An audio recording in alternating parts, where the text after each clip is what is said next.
ये जो हमें दुख मिलते हैं ना, ये पाप के कारण मिलते हैं। लोग मारे घूम रहे हैं, दुख मिटाने के लिए सोचते हैं कोई जादू कर दे, कोई टोना कर दे, कोई जंतुर बांध दे, कोई आशीर्वाद दे दे। अरे काहे को पागल हो? यदि तुम अच्छे आचरण करते हो, भगवान नाम जप करते हो, सद धर्म से चलते हो, तो तुम्हें किसी से आशीर्वाद मांगने की जरूरत नहीं। बात मान लीजिए, प्रार्थना मान लीजिए। दिखावे में लाखों लोग अपने जीवन को नष्ट करने के लिए तैयार हैं। ये माया का ही तो दिखावा है जिसमें जन्म के जन्म हमारे नष्ट होते जा रहे हैं। सत्य मार्ग को क्यों नहीं पकड़ते हो? किसी के आशीर्वाद की जरूरत नहीं आपको आनंद प्राप्ति के लिए। आप आनंद के बच्चा हो, आनंद स्वरूप हो। जिनसे आशीर्वाद मांगते हो उनके अंदर जो आत्म तत्व बैठा है वो तुम्हारे अंदर बैठा है। वही संपूर्ण आनंद लिए तुम्हारे अंदर बैठा है। तुम्हें किसी से गिगियाने की जरूरत नहीं। बस तुम अपने स्वरूप को नहीं पहचान पा रहे हो, अपनी शक्ति को जागृत नहीं कर पा रहे हो, इसलिए तुम दौड़े घूम रहे हो। भागने की जरूरत नहीं है। सत्संग सुनो, उसे अपने आचरण में उतारो। ये बात आप कागज में लिख लो, चाहे दिमाग में लिख लो। जब तक आपके आचरण शुद्ध नहीं होंगे, जब तक आप भजन नहीं करोगे, जब तक आप दूसरों को सुख नहीं दोगे, मन वचन कर्म से किसी को भी दुख नहीं पहुंचाना, तब तक आप भागे। और यहां से लेकर ब्रह्मलोक तक अगर आपको सुख मिल जाए तो बता देना। आ ब्रह्म गुणान लोकान पुनरावर्तिनो अर्जुन, यहां सुख मिलने वाला है।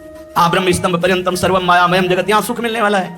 अगर सुख सिंधु भगवान का भजन नहीं करेंगे, बैठ के अपने घर में बैठकर आधा घंटा भजन नहीं करेंगे, मारे घूम रहे हैं, सोच रहे हैं भगवान का अवतार है, हमारा कल्याण हो जाएगा। ए भाई, जब भगवान वास्तविक अवतार लिए और जो भजन नहीं किए उनका भी कल्याण नहीं हुआ। भगवान के अवतार के समय हम भी रहे होंगे कहीं ना कहीं, किसी जीव जंतु के कल्याण हुआ क्या? अब भजन करोगे तो कल्याण हो जाएगा। हमारी बात मान लो। बार बार आपको कभी कड़वे शब्दों में, कभी मीठे शब्दों में बताते हैं, ए भाई बचपन से भगवान के मार्ग में लगे हुए हैं, हमको अपना कर्म भोगना पड़ रहा है। जो शरीर रचना के समय रचा गया था वो सुखद या दुखद कर्म भोगना पड़ा। तो रामकृष्ण परमहंस जी के कैंसर था, भाई जी हनुमान प्रसाद पोद्दार जी के उदर में कैंसर था, बड़े बड़े महापुरुषों को भोगना पड़ा। तो प्रारब्ध को भोग लो। ये भोगने की सामर्थ्य नाम जप से आ जाएगी, और नाम जप करके जन्म मरण के चक्र से मुक्त हो जाओ। मान लो मेरी बात। क्या वृंदावन की परम पावन रज से बढ़कर त्रिभुवन में कोई रज है? इस रज में बैठकर तुम्हें आनंद नहीं मिल रहा तो कहां मिलेगा तुम्हें? क्या भगवान नाम से बढ़कर कोई अमोघ शक्ति है जो भगवान को अधीन कर सके? सुमिर पवन सुत पावन नामो अपने बस कर राखे रामो। लेकिन समझ में नहीं आता। ये जीव सोचता है कोई तपस्वी, कोई सिद्ध से हमारे दुख दूर हो जाएं। नहीं, भगवान के वचन सुन लीजिए। दैवी हेषा गुणमयी मम माया दुरत्तया मामेव ये प्रपद्यन्ते माया में ताम तरन्ति ते। ये गुणमयी माया को पार करना बहुत कठिन है। एकमात्र उपाय है, मेरी शरण में आ जाओ। हरि शरणम श्री कृष्ण शरणम मम। जब तक प्रभु की शरण में नहीं, तब तक माया मुक्त। पर समझ में नहीं आता। लोगों को ऐसा लगता है मैं जाऊंगा, आशीर्वाद मिलेगा, मैं सिद्ध हो जाऊंगा, सब दुख नष्ट हो जाएंगे। आप समझो, हमारी प्रार्थना को समझो। हम अंदर से पीड़ित होकर बोल रहे हैं, आप लोग समझते नहीं हो। भगवान का भजन किए बिना कहीं भी भाग के चले जाओ, आपको शांति नहीं मिलेगी प्यारे। और घर में बैठकर यदि भजन करोगे तो घर तीर्थ हो जाएगा। घर में भगवान पधारेंगे, आप आनंदित हो जाओगे। संत संग का फल होता है भागना, मिट जाना।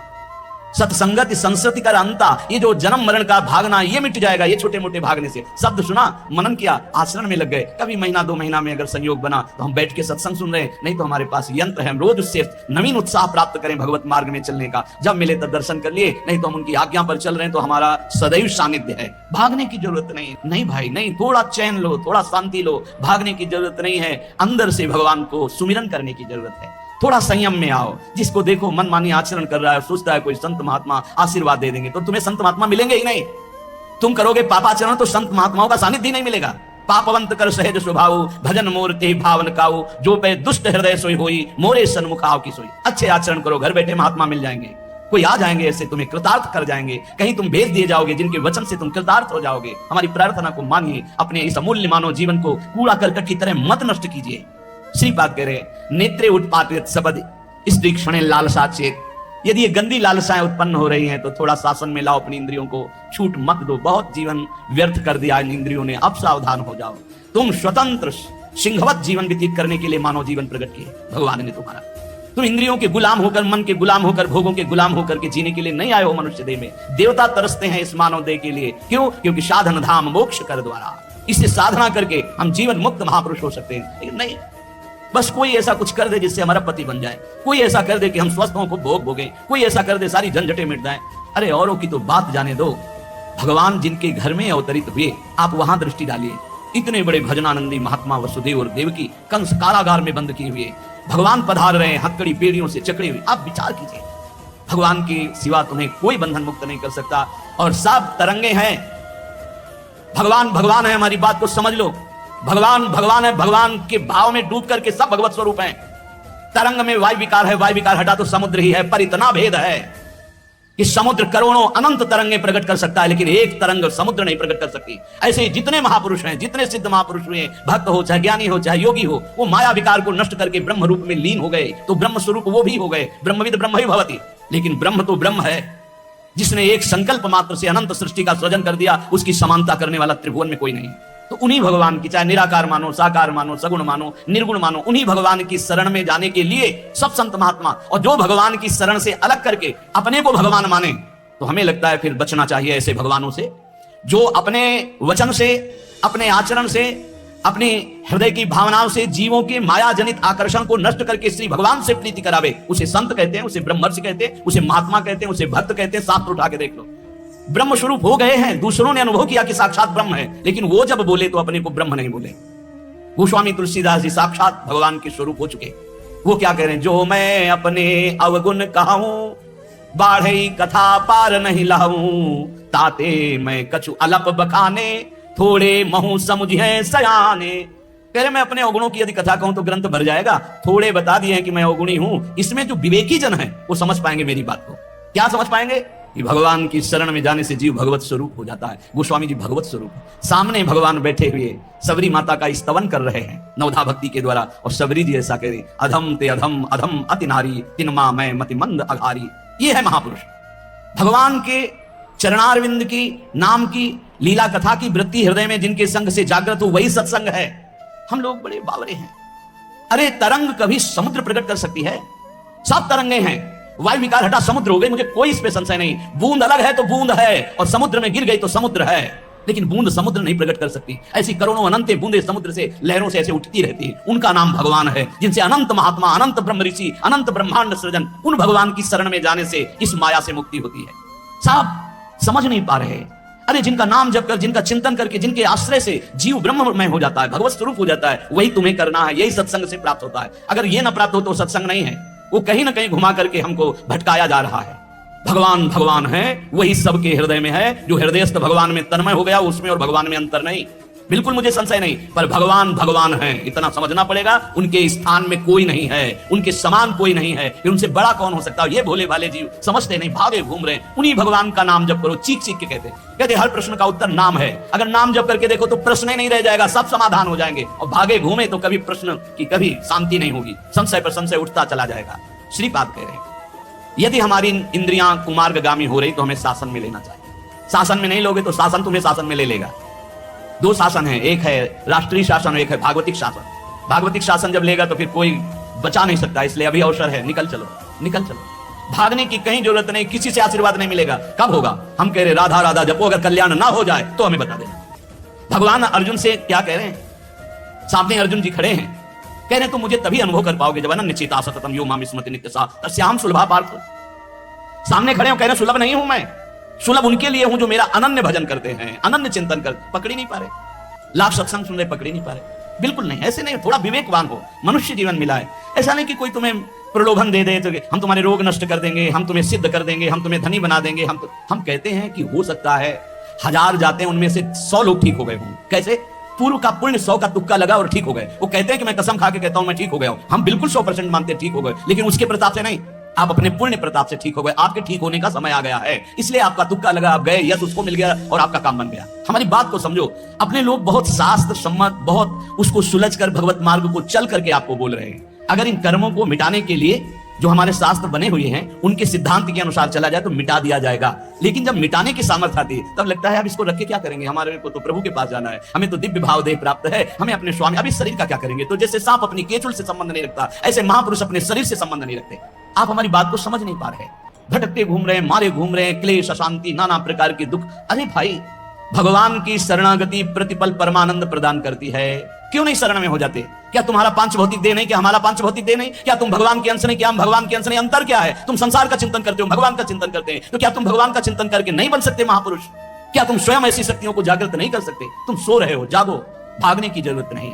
ये जो गलत इंद्रियां जा रही हैं, इन इंद्रियों को रोकिए, भगवान की तरफ लगाइए। नहीं लगाओगे तो कहीं भाग के चले जाओ, धोखा ही मिलेगा, तुम्हें शांति नहीं मिल सकती, तुम्हें विश्राम नहीं मिल सकता, तुम सुखी नहीं हो सकते। इन बातों को लिख लो और पूरे विश्व में घूम के चले आओ, चाहे जहां चले जाओ, कुछ नहीं होने वाला। मारे मारे केवल घूमते रहो, समय बर्बाद करते हो। वही समय एकांत में बैठकर राम कृष्ण हरि बोलो, राधा बोलो, अभी आनंद आ जाएगा। हम ये नहीं कहते कि तुम करोड़पति बन जाओगे, तुम्हारे सारे काम बन जाएंगे, लेकिन हम ये कहते हैं कि तुम्हारा हृदय शांत हो जाएगा, तुम्हारा भागम भाग मिट जाएगा, तुम एक गंभीर हो जाओगे, धैर्यवान हो जाओगे, तुम लड़ना सीख जाओगे दुखों से, तुम सुखों से भूल करके पापाचरण कर बैठ रहे हो, दुखों में इतना तुम हो जाते हो कि अपने जीवन को भी नष्ट करने की सोच। ये सब भगवत विमुख जीव का लक्षण है। भगवत सन्मुख होने पर सुखों में दूसरों को बांटा जाता है और दुख में सहकर भगवान के नाम का स्मरण करते हुए उस दुख के समय को काटा जाता है। समझते नहीं। यदि तुम्हें वृंदावन में रह के पराई स्त्री की भोगने की इच्छा जागृत हो गई है, पराई स्त्री की तरफ काम दृष्टि से देखने की, आपको पराये पुरुष शरीर की तरफ, तो कह रहे हैं कि अच्छा है, इससे अपने नेत्रों में पट्टी चढ़ा लो, मत देखो, ये नष्ट कर देंगे नेत्र तुम्हें। तो बाहर से कपड़े की पट्टी चढ़ाने की जरूरत नहीं है, नाशाग्र दृष्टि रखो, इनको शासन में रखो। श्रीपाद करें नेत्रे उत्पाटयति सपदि, जहां साधक असावधान होता है वहां पश्चाताप उसको होता है, जलन होती है और उसके परमार्थ में विघ्न आ जाता है। इसलिए ब्रह्मा जी ने ऐसी रचना की है कि स्त्री को पुरुष शरीर में आकर्षण, पुरुष को स्त्री शरीर में आकर्षण, या भोग बुद्धि से देखना, अपने को इसी को सुधारना है। अगर इसी को सुधार लिया तो परमार्थ पुष्ट हो जाएगा। यदि आपको ज्ञान नहीं रहा हो, आपसे ऐसे पाप बन गए हैं, गुरु पत्नी गामी सबसे महापापों में पहले आता है। फिर आता है जो ब्रह्म ऋषिजन हैं उनकी भार्या, फिर आता है मद्यपान, मदिरापान करना, फिर स्वर्ण की चोरी करना, और जो ऐसे पुरुषों का संगी है वो महापापी, गौ हत्या करना महापाप। ऐसे जो महापापी जन हैं, पाप हो चुके हैं उनसे, अब वो विचार करें कि मेरा कल्याण कैसे हो सकता है, मैं तो महापापी हूं। तो श्रीपाद करें हर जीव को अंतिम सांस तक भगवत प्राप्ति का मार्ग खुला है। बहुत बड़ी बात है, बहुत बड़ी बात है। आज तक भोगना पड़ रहा है गुरु पत्नी गामी का कलंक चंद्रमा जी को, आज तक। ये बड़े बड़े महत् पाप हैं जो लोग नहीं समझते हैं, ये बात समझ लें। पर स्त्री गमन, मदिरापान, द्वीत कीड़ा, स्वर्ण चोरी, गुरु पत्नी गामी, ब्रह्म ऋषियों की तरफ जो उनकी भार्या है उनकी तरफ ये काम भाव से देखना, गौ हत्या, ये महत् पाप है, ये पाप नष्ट कर देते। भ्रूण हत्या, ये सब महत् पाप है। अगर ये पाप बन गए हैं जाने अनजाने में जीवन में, और अब हमने सत्संग सुना तो अब हमें प्रायश्चित हो रहा है कि मेरा कल्याण कैसे हो सकता है, तो श्रीपाद कह रहे एक बार हृदय से जलन पैदा करो कि मेरे से बहुत गलती हो गई, और श्रीधाम वृंदावन आ जाओ, वृंदावन की परिक्रमा करो, रज में लौटो, रसिकों का संग करो। ये नियम ले लो कि अब जीवन में कभी पाप नहीं करेंगे, और नाम जपना शुरू कर दो। तो कह रहे हैं निश्चय सुनिर्वाही महाधार्मिका, निश्चित वो धार्मिक हो जाएगा, उसके सारे पाप नष्ट हो जाएंगे और भगवत प्राप्ति कर लेगा इसी जन्म में। भगवत प्राप्ति आखिरी सांस तक हो सकती है। आखिरी सांस में बोला राधा राम कृष्ण हरि, बिल्कुल भगवत प्राप्ति हो जाएगी, विश्वास कर लो इस बात पे। इसलिए कोई भी कभी निराश ना हो कि मुझे भगवत प्राप्ति नहीं हो सकती, मेरा कल्याण नहीं हो सकता। इस श्लोक में श्रीपाद ने बताया यदि ऐसे महापाप किए हुए हो तो श्रीधाम वृंदावन आ जाओ। धाम है भगवान का, निज धाम है। जो बड़े बड़े तीर्थों के अवगाहन से पाप नष्ट नहीं होते, जो कि महापाप कहलाते हैं, वो धाम में रज में लौटने से, परिक्रमा करने से, नाम कीर्तन करने से, सत्संग सुनकर सतमार्ग में चलने से। कह रहे हैं निश्चय सुनिर्वाही महाधार्मिका, निश्चय उसके सारे पाप नष्ट हो जाएंगे और वो धार्मिक ही नहीं महाधार्मिक हो जाएगा। यदि ऐसा पुरुष है, ऊपर के श्लोक में जो बताया महापापी, अब कह रहे हैं अगर ऐसा पुरुष है कि कभी धर्म की चर्चा ही नहीं सुनी, जो सदैव अधर्म में ही ग्रस्त रहा है और इतना नीच है कि पापी लोग भी उसकी निंदा करते हैं। कुछ पाप ऐसे होते हैं जिनकी पापी लोग भी निंदा करते हैं। जैसे जेल कोई जाता है, हमें बताया गया, उनमें कैदी लोग पूछते हैं क्या करके आए, तो बताया गया कि भाई ये राष्ट्र रक्षा के लिए ऐसा ऐसा किया, पर अधिकार नहीं था, तो अनाधिकार चेष्टा में इसने अपने समाज की रक्षा के लिए ऐसे ऐसे किसी ऐसे उपद्रवी को मारा। तो हाथ मिलाते हैं उसको सम, ये काहे क्या है, बोले अपनी बेटी के साथ ऐसा गंदा आचरण कर। तो बोले वहां के कैदी भी गुस्सा होकर उस पर दृष्टि रखते हैं, उसे घृणित दृष्टि से देखते हैं। तो यहाँ कह रहे हैं जो धर्म की वार्ता नहीं जानता, अधर्म से ग्रसित रहा है, और नीच पुरुष पापी लोग भी उस पर क्रोध दृष्टि से देखते हैं, बहुत ही नीच है ये। ऐसे खोट कर्म करने वाला समाज से जो बहिष्कृत हो चुका है और निश्चित हो चुका है कि अब इसकी दुर्गति पक्की है, उसके लिए भी एक चांस है। बोले निजोर कृपया शांत्या च वृंदावनम स्वस्मिन नामृत चेत ददाति वसतिम धन्योस्ति वृंदावने। बोले निज कृपा से वृंदावन उसको पावन कर सकता है यदि वहां करके ये जीवन भर का नियम ले ले कि अब मरूंगा तो इसी रज में वृंदावन से कभी बाहर नहीं जाऊंगा, तो असीम कृपावान प्रिया प्रीतम का निज धाम ये उसके सारे पापों को नष्ट करके उसे धन्य कर, धन्योस्ति वृंदावने, उसे धन्य बना देगा। पहले में महापापों का वर्णन किया, दूसरे में नीच आचरण करने वाला अधर्मी जो सबसे ज्यादा तिरस्कृत है, वो भी अगर श्रीधाम वृंदावन में आमरण वास स्वीकार कर ले कि अब वृंदावन, वैसे तो मैं बहुत पापी नीच हूं पर अब वृंदावन को नहीं छोड़ सकता, आजीवन वृंदावन वास करूंगा चाहे जितना कष्ट मिले। तो श्रीपाद कह रहे हैं चेत ददाति वसतिम धन्योस्ति वृंदावने, वो वृंदावन वास स्वीकार करने के कारण वृंदावन की कृपा से निष्पाप होकर धन्योस्ति, धन्य हो जाएगा, अर्थात उसको भी भगवत प्राप्ति हो जाएगी। देखो जब आनंद मिलेगा तब मन पंगु हो जाएगा। जैसे भौरे में बहुत बड़ी ताकत है कि चाहे जितना मजबूत काठ हो वो बड़े मौज से खेलते खेलते उसमें छेद कर देगा। जब कमल की पराग वृत्ति में वो पहुंचता है तो थोड़ा सा भी पराग को धक्का न लगे, शांत होकर बैठ जाता है, चाहे जीवन खोना पड़े वो कमल की पंखुड़ी को नहीं काटता। ऐसे उदाहरण दे रहे, ऐसे ही तुम्हारा मन तब तक उद्दंडता करता रहेगा जब तक भगवत सुख नहीं मिलेगा। और जिस दिन इसे आनंद मिला, भगवत आनंद, ये बैठ जाएगा, इसका अस्तित्व खत्म हो जाएगा, ये बैठ जाए। निज सुख बिन मन होई कि थीरा, बिना आत्मानंद का अनुभव मिले मन स्थिर नहीं होगा, शांत नहीं होगा, विश्राम नहीं पाएगा। भौरे का दृष्टांत देकर के मन को समझा रहे हैं कि मन भौरा है, भटक रहा है विविध भोगों में, बड़ा मजबूत है, बलशाली है, लेकिन ये तभी निर्बल बनेगा जैसे भौरा कमल में आ जाता है तो वहां अपना बल खो देता है। ऐसे ही श्री हरि चरणारविंद, हरि नाम, भगवत आश्रय, भगवत भक्ति, इसी में मन आनंद को प्राप्त होगा। आपको कहीं भागने की जरूरत नहीं। आपने सुना कि जंगल में भागने से क्या होगा, जल पीने से क्या होगा, फलार रहने से क्या। शांति से अपने घर को ठाकुर जी का मंदिर मान लो, खूब नाम कीर्तन करो, भगवत चर्चा करो, भगवान का सुमिरन करते हुए जीवन व्यतीत करो। इधर भी सुखी, परलोक में भी सुखी। किसी से आशीर्वाद मांगने की जरूरत नहीं, दौड़ने भागने की जरूरत नहीं, हाहाकार मचाने की जरूरत। ये बहुत आनंद का जीवन है मानो दे। बस सुलझ जाओ, शांत हो जाओ, जहां तुम हो वहीं तो ठीक है। जो मिल जाए, रूखा सूखा फल है, अन्न है, जल है, जो मिल जाए, प्राण पोषण करो, भगवान का चिंतन करो, सद आचरण करो, बड़ा आनंदमय जीवन होगा। लेकिन आनंद से जीने के लिए असद आचरण करते हो, पापाचरण करते हो। आनंद की खोज में कहां पापाचरण में आनंद है, इसलिए सद आचरण में आ जाओ, भगवत आश्रित हो जाओ, खूब नाम जप करो। भगवान मंगल भवन है, इस गेम से निकाल देंगे। बहुत बड़ा एक गेम है, बहुत बड़ा गेम है। जीतते जीतते हार जाओ, हारते हारते जीत जाओ। तो हम तो जीत गए। नागरी दास ही जन्म जितायो, बलिहारी बलिहारी हमारी सबही बात सुधारी। कृपा करी श्री कुंज बिहारी, अर श्री कुंज बिहारी हमारी सबही बात सुधारी। राखे हो अपने वृंदावन में, बस खास बात बल गई। नहीं आप क्या समझते हो, हाहाकार मचा हुआ, तांडव मचा हुआ माया का, ये तो धाम है। इसके प्रभाव से आप बिल्कुल शांत आनंदमय हो। धूल भरी आंधी दूर से निकल रही। नहीं तो आप संसार में देखो, सतोगुण रजोगुण तमोगुण 3 गुण है। सतोगुण तो कहीं कहीं नहीं, रजो और तमो की तांडव वृत्ति मची हुई है, जहां कहीं भगवत चर्चा, भगवत नाम कीर्तन, भगवत गुण बहुत विक्षेप माया डालती है। इसलिए खूब नाम जप करो, इसी जन्म में भगवत प्राप्ति कर ले, दोबारा इस कलयुग में जन्म न हो। पक्का ऐसा भजन करो कि आगे अब देखते जाओ। अरे भाई बड़ा आश्चर्यमय समय, बड़ा आश्चर्यमय समय है। अभी तो कुछ है नहीं, अभी तो बबुआ है कलयुग, घुटने के बल चल रहा है। थोड़ा खड़ा होने दो, फिर ताश ठोकने दो। 4,32,000, अभी तो 32,000 नहीं पूरे हुए, थोड़ा लाख 1.5 लाख पूरे होने दो, फिर इसका है, उसका अपना राज्य है। इसलिए कलयुग के दोषों से बचने के लिए, माया के प्रभाव से मुक्त होने के लिए, समस्त दुखों का नाश करने के लिए समर्थ है भगवान नाम। खूब नाम जप करो, नाम कीर्तन करो, भगवत चर्चा करो, इसके सिवा कोई उपाय नहीं है।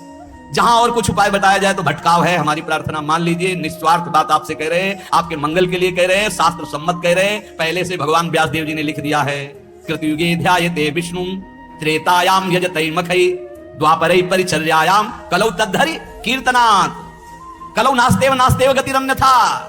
कलयुग में कोई और गति नहीं है। हरे नाम हरे नाम हरे नाम केवलम, केवल हरि का नाम, केवल भगवत नाम है। इसलिए खूब नाम कीर्तन, नाम जप, भगवत चर्चा, जीवन सार्थक। शेष चर्चा आगे।